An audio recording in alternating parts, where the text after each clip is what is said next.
Today I'm going to be breaking down my track, My House, for you. So let's get right to it. The idea behind this track was to create something that is undeniably tech house, but add a little more energy behind it. I took a lot of inspiration from artists like Fisher and Salvatore ganacci and kind of took my own spin on the genre.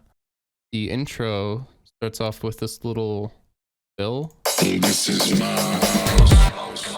I typically add these fills in the beginning of my songs a lot because I find it sets it off a lot better than just straight up adding a drum pattern.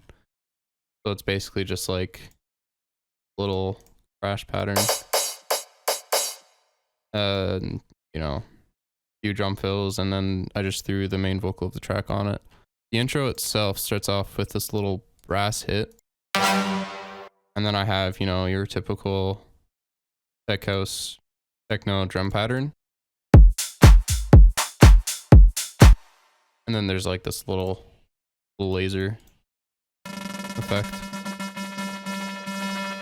And then I have like this high passed bass, which is essentially just like a filtered saw that I made in Serum. There's this really cool vocal thing that kind of adds a little more atmosphere behind it. And then, you know, you can hear that it just kind of adds a little spice to it. There's probably a few more elements than you usually hear in the intro of a tech house track, but again, I wanted to add more energy behind this, and I wanted to make sure that that was even present in the intro, you know, without taking away from more climactic parts of the song, such as the drop. Halfway through the intro, I have like this little drum fills or reverse effects into this little perk. This percussion thing just kind of builds into the build. I like adding, you know, a lot of transition effects into the next part of the song. Whether they're just like a little loop that pitches up or actual transition effects, such as like this reverse thing here, which I just created by, you know, adding a lot of reverb to this sound. So I'll just try and show you what I'd do.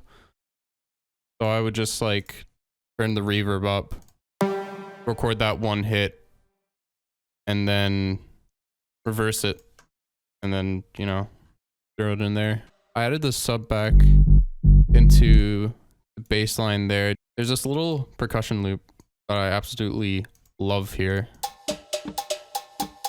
You can hear that cowbell pattern a few times throughout the song because, you know, I like adding little motifs. I feel like it adds a little more to the track. And then here's more transition effects,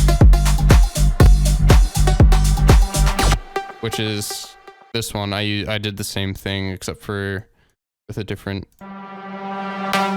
sound. And the build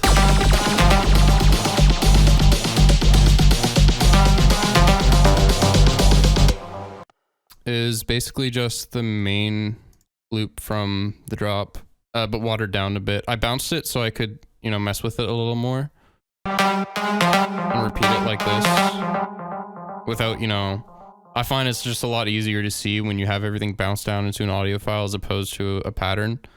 So I just did that for visual reasons. You could, if you would rather just throw the pattern in there, do that by all means. So there's the loop from the drop, and then there's this little preset I took that was it's actually a lead, but I just turned it into a riser. I think this is done in Serum, yeah. And this has like my favorite plugin in the entire world on it, which is Endless Smile by Data Life.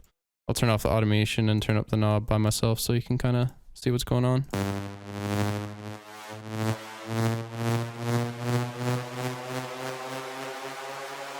This is probably my favorite plugin that I've ever used, just because it, you know, even you can still see I have a lot of automation lanes here. It just kind of cleans it up because it adds delay, high pass, and reverb. So that would be 3 more automation lanes here, and it, you know, makes it sound better than I would typically with just, you know, my normal plugins. So I tend to use that a lot, and I find it's a really, really good plugin to add to your arsenal if you're any sort of EDM producer. I have the bass pattern in here that much until you get later into the drop, or the build, but I high pass it and take it away. So when it comes back into the drop, it's just, the bass is super punchy and it comes back a lot stronger. And then, there's your typical snare builds. And I use the same Endless Life plugin there. And then there's just, your usual transition effects and risers here. Some really cool lasers. White noise is kind of like your best friend when it comes to builds because it kind of washes everything out. When you bring everything back, it'll punch when there's more than just high frequencies there. And your typical pre-drop vocal with little drum loops, random stuff. I use Vocodex a lot, which is a vocoder plugin native to FL Studio. It's just vocoding to, this is literally just a normal saw. So the vocal is just vocoding to a normal saw. I find it makes it sound like, robotic. I love using vocoders. I think they're the coolest thing in the world. This is my house. Yeah, you can hear it, I think, if you have like a couple times throughout the track. Now, there's the drop.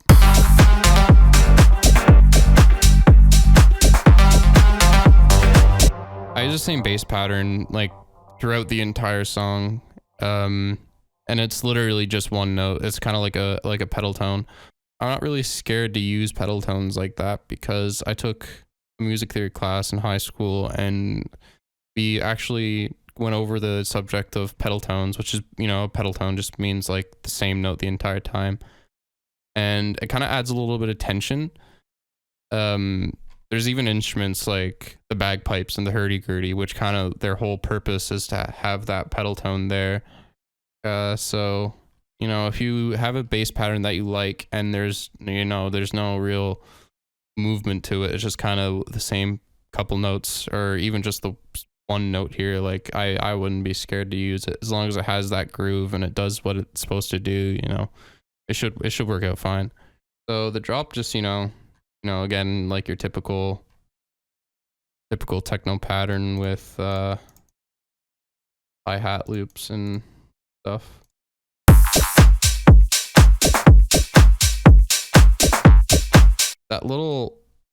This thing,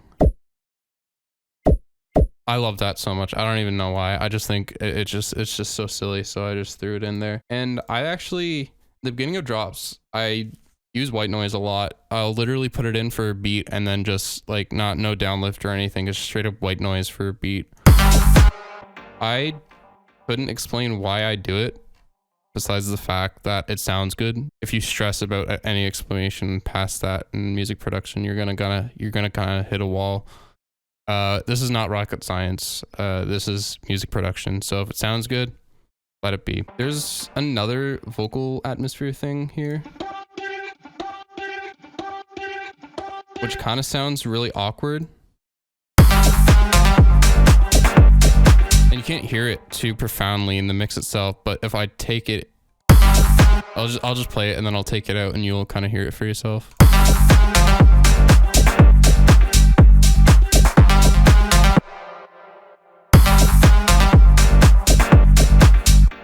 I feel like little things like that, which are meant to, just add atmosphere, are extremely important because they don't really do much and they don't really fill much air, but the air that they do fill, it makes a huge difference in the overall sound of the track.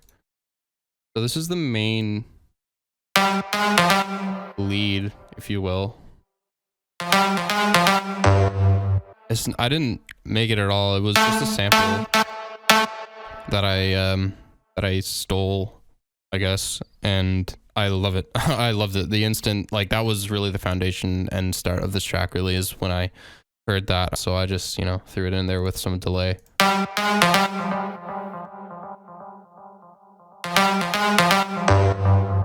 You can see this automation here is turning off the delay until the last note. I basically just do that. I actually do that a lot just so the notes don't interfere with themselves. And the only reason why I want this to delay is after the loop plays, that it just continues so it just doesn't sound like empty air after it stops playing. So I'll just turn off the delay. Kind of sounds dull, but when I throw it in there, you can just kind of hear it tail off, and it adds a little more to it. And then there's another little vocal thing, which is actually what's in the intro. Again, it's just those little atmospheric things that I like to add, and this little piano hit thing here. You'll notice I'm using a lot of samples and loops, which is something that you shouldn't be scared to do.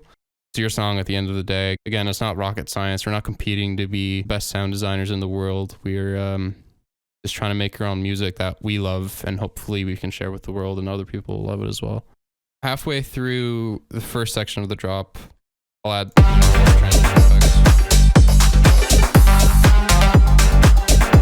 And there's a ride that's panning a little bit here. Kind of loud. It's kind of really quiet in the mix, but it still does something. And here's the cowbell loop I was talking about before. I stretched the sample of the cowbell a little bit because I feel like it wasn't ringing out. It kind of sounds stupid on its own, but you don't really notice it in the mix. Some points when everything's a little more quiet, you can hear it, but I still think it sounds fine. And halfway through the drop itself,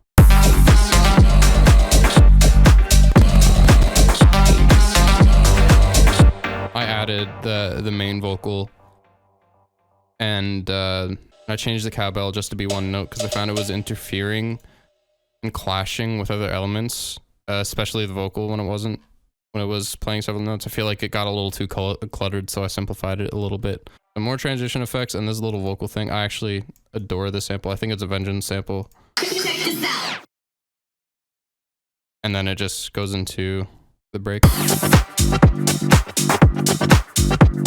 which is essentially the intro, but with this thing. And halfway through, as opposed to adding the bass back in the actual bass line itself, I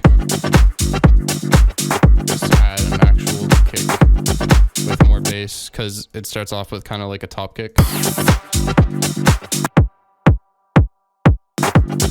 And then I took out the lows of the top kick just to be safe, and then added a kick with more oomph just to add that foundation back. And then transition effects into the build.